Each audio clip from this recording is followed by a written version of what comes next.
Her şeyin lezzeti seninle gitti. Ömrümün baharı tez xəzən etdi. Könlüm gizlin gizlin hey xiffət etdi. Alışabilmedim sensizliğe mən. Bilmedim gecem ne gündüzüm nedir. İller xəzən olub ömürden gedi. Zalım felek neden belə zülmedi?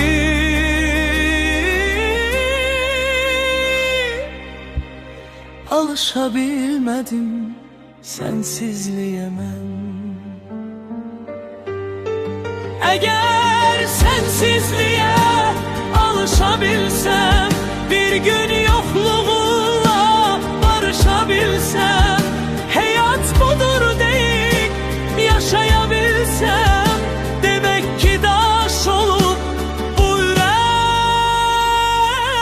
sensiz.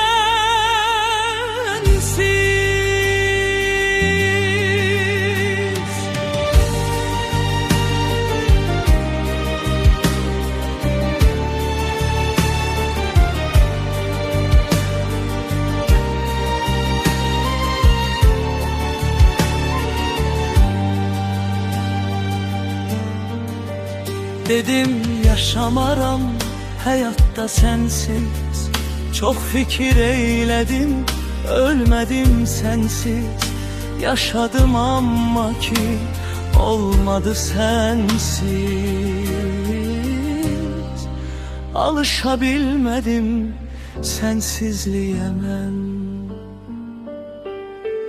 Her şeyin lezzeti seninle gitti. Ömrümün baharı tez xəzən etdi. Könlüm gizlin gizlin hey xiffət etdi.